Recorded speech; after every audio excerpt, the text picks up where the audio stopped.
আল আরিফ সে যে আমাকে টারজান মাসুদের খাবার বলেছে, তাদেরকে যখন সে সেবাদাসী বলে, কিংবা লিয়াকত আলীর মতো এমপি মনোনয়ন প্রার্থী যখন সে আমাকে নর্তকী বলে ছবি পোস্ট করে, স্লাট শেমিং তো দূরের কথা, সেক্সুয়াল হ্যারাসমেন্ট করা হয়। যে মেয়ে একটা দলের হয়ে কথা বলে তার অপোনেন্টরা এসে তার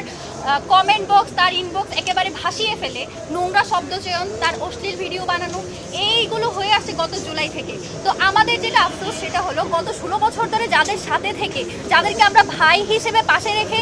এত বছর ধরে যুদ্ধ করেছি, যাদের সাথে হাতে হাত রেখে, যাদের পাশে থেকে আমরা জুলাই আন্দোলন সফল করেছি, সেই সব ভাইয়েরাই যখন আমাদের সাথে এই ধরনের শব্দচয়ন করে বা আমাদের ব্যাপারে এই ধরনের ভিডিও বানায়, অশ্লীল কুরুচিপূর্ণ কথা বলে, তখন সেটা আমাদের জন্য আসলেই কষ্টকর। এবং সেটা হচ্ছে আমাদের জন্য কি বলবো, আমাদের জুলাইয়ের একটা ব্যর্থতা বলে আমরা মনে করি। দেখুন গত জুলাইও কিন্তু এই ধরনের অনেক কিছুই হয়েছিল, যে ছাত্রলীগের যে মেয়েরা ছিল তাদেরকে বিভিন্নভাবে স্লাট শেমিং করা হচ্ছিল। সেই সময়ও আমরা কিন্তু মেয়েদের পাশে দাঁড়িয়েছিলাম যে মেয়েদের এই ধরনের শব্দচয়ন করা যাবে না, রাজনীতিকে রাজনৈতিক চিন্তা দিয়েই প্রতিহত করতে হবে। তো সেই জায়গা থেকে আজকে যখন এই সব কিছু হয়, আমি আপনাদের একেবারে দুই তিনটা ঘটনা বলি। যখন আমাদের ভাইয়েরা, ছাত্রদলের ভাইয়েরা যখন এই ফ্রেমিং করার চেষ্টা করে যে কারো কি ধরনের কে কাকে সমর্থন করে সেটার ভিত্তিতে যদি কেউ নেতা হয়ে যায়, এই যে পোস্টেড নেতা সহসভাপতি কেন্দ্রীয় হাসান আল আরিফ সে যে আমাকে টারজান মাসুদের খাবার বলেছে। সেকেন্ডলি আমাদের মনসুরা আপা, আমাদের গত 16 বছরের একেবারে সহযোদ্ধা, যাকে আমরা সংগ্রামী নেত্রী হিসেবে মানতাম, সে যখন আমাদের ছাত্রী সংস্থার যারা গত 16 বছর ধরে তাদের চেয়েও বেশি নির্যাতিত ছিল, তাদেরকে যখন সে সেবাদাসী বলে, কিংবা লিয়াকত আলীর মতো এমপি মনোনয়ন প্রার্থী যখন সে আমাকে নর্তকী বলে ছবি পোস্ট করে, হেমা চাকমার মতো বাম জোটের নেত্রী যখন হচ্ছে অশ্লীল শব্দচয়ন আমাকে উদ্দেশ্য করে